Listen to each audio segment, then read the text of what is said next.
Oke, baik. Assalamualaikum warahmatullahi wabarakatuh. Pada kesempatan kali ini, kelompok kami akan mempresentasikan dengan judul penggunaan Vault IT Framework 2.0 untuk menilai investasi teknologi informasi dalam studi kasus pada investasi aplikasi SIA di Universitas Terbuka, yang mana dalam mata kuliah pembelajaran bisnis digital. Yang selanjutnya itu ada latar belakang. Nah, dalam latar belakang ini itu perusahaan banyak mengalami kegagalan investasi TI atau teknologi informasi, yang mana mengalami kegagalan dalam persen 20 sampai 70% kegagalan. Serta teknologi informasi itu kini bukan hanya sebagai alat operasional saja, tetapi juga sebagai strategic decision making tool, yang mana eh, apa namanya sekarang lebih mengandalkan pada sistem akademik untuk 300-400 ribu mahasiswa, dan juga eh, framework sendiri ini itu perlu penilaian apakah investasi TI ini menghasilkan value atau dan juga meminimalkan risiko. Nah, karena eh, dalam hal ini disoroti dengan tingginya kegagalan investasi TI dalam global dan kurun waktu tadi 20 sampai 70%. Menurut ITG 2008, 20% pengeluaran TI itu terbuang per Gartner tahun 2002, dan juga hanya 35% saja proyek yang sukses per Standish Group pada tahun 2006, yang mana TI sendiri ini tuh berevolusi dari alat yang operasional menjadi pengambil keputusan yang strategis untuk competitive advantage. Dan juga eh, dalam hal ini, dalam studi kasus ini, UT itu sebagai perguruan tinggi dengan sistem yang jarak jauh, yang mana UT ini sendiri didirikan pada tahun 1984, yang mana mengembangkan SIA itu dari mainframe ke web base untuk integrasi akademik, tetapi juga memerlukan Vault IT untuk memastikan venue yang maksimal serta meminimalkan risiko, dan are we doing the right serta are we getting benefit. Selanjutnya pembahasan selanjutnya yaitu Vault IT Framework 2.0. Nah, jadi pada Vault IT Framework 2.0 sendiri di sini itu terdiri dari 3 domain yang utama. Yang pertama ada value governance atau yang disingkat dengan FG. Yang kedua itu ada portfolio management. Ketiga ada investment management. Jadi um,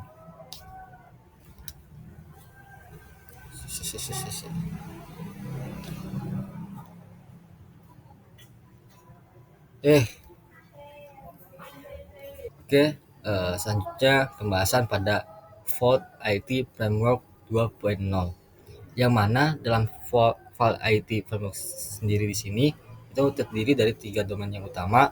Yang pertama ada value governance, yang kedua ada portfolio management, serta yang ketiga ada investment management atau PM. Nah, sebelum ke arah sana, itu saya akan menjelaskan sendiri apa itu Vault IT Framework 2.0. Jadi Vault IT Framework 2.0 itu adalah suatu framework yang mana dapat membantu board level dan juga stakeholder dalam mendukung kebutuhan pencapaian tujuan perusahaan dari penerapan perangkat TI atau teknologi informasi serta investasinya. Nah, jadi dengan investasinya itu dengan biaya dan resiko yang semaksimal mungkin.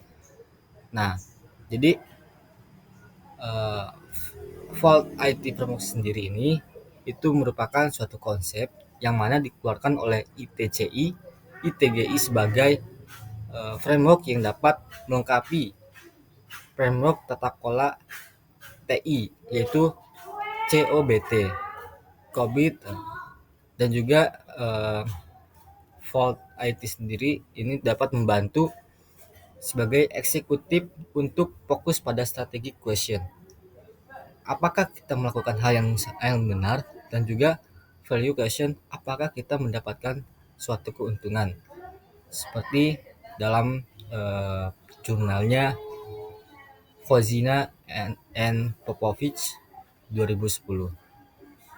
Nah, tadi dijelaskan pula Vault IT Framework sendiri memiliki 3 domain utama, value governance, portfolio management, serta investment management.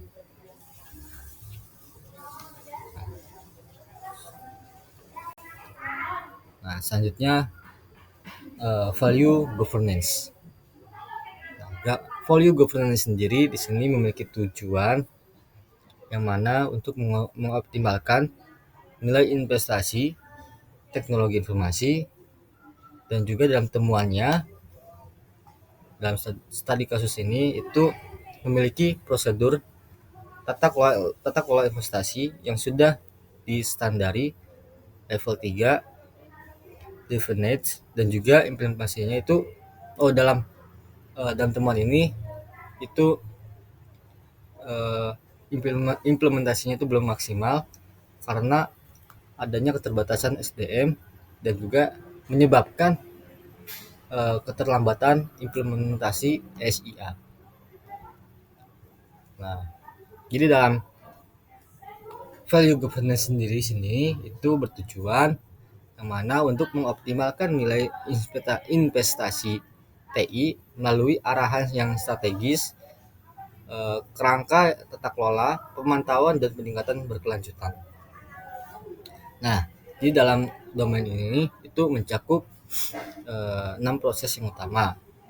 Yang pertama ada FG1, FG1 yang mana itu untuk memastikan kepemimpinan diinformasikan dan dilaksanakan, dan pada FG2 itu mendefinisikan serta mengimplementasikan proses terjadinya. Yang FG3 itu mendefinisikan sebagai karakteristik suatu portofolio.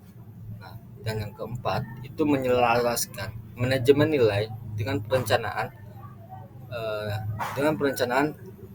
suatu keuangan. Nah, yang terakhir, yang kelima, FG5 itu membangun pemantauan tata kelola yang efektif. Dan yang terakhir, value governance. Nah, itu meningkatkan praktik manajemen nilai secara terus-menerus. Nah, jadi di Universitas Terbuka sendiri itu mencapai maturity level 3 atau definite, yang mana itu prosedur tata kelola investasi SEA itu sudah terstandarisasi dan juga didokumentasikan dan dikomunikasikan melalui pelatihan. Tetapi dalam hal implementasinya itu belum maksimal karena memiliki keterbatasan kualitas dan kuantitas SDM sumber daya manusianya di Uskom Universitas Terbuka, yang mana menyebabkan perekrutan serta pelatihan karyawan itu yang baru memicu keterlambatan jadwal SIA. Oke, assalamualaikum warahmatullahi wabarakatuh. Saya akan melanjutkan materi PPT, yaitu portofolio manajemen, memastikan bahwa investasi TI dikelola sebagai satu portofolio, diprioritaskan, dipantau, dan dievaluasi. Kemudian pada UT, maturity berada di level 2 atau repeatable, UT memang sudah memiliki portofolio dan blueprint investasi, tetapi proses inisiasi dan pendefinisian investasi masih belum konsisten. Salah satu penyebabnya adalah perubahan kebijakan pimpinan yang tidak sejalan dengan rencana awal, sehingga menimbulkan ketidakraturan dalam perencanaan SIA. Kemudian ada investment management, memastikan bahwa setiap investasi TI direncanakan, dijalankan, dimonitor, dan memberikan nilai yang jelas. Pada UT, domain ini berada pada level 3 atau definite. UT sudah memiliki rencana pengelolaan investasi CEA melalui master plan, namun kesadaran untuk mengelola perubahan belum menyeluruh, terutama karena informasi manfaat dan arah strategis investasi tidak disampaikan secara lengkap ke seluruh level manajemen. Kemudian yang terakhir ada kesimpulan. Secara keseluruhan, hasil maturitasnya adalah value governance level 3, portfolio management level 2, investment management level 3. Jika dirangkum, UT berada pada kategori business process design engineering. Ini berarti UT sudah sangat baik dalam memanfaatkan TI untuk operasional, tetapi belum memaksimalkan TI sebagai alat penentu arah strategi organisasi. Selain itu, business case menunjukkan bahwa CEA layak menjadi prioritas portofolio, terutama karena memberikan manfaat non-finansial yang besar. Oke, sekian, terima kasih. Jika ada salah, saya mohon maaf. Assalamualaikum warahmatullahi wabarakatuh.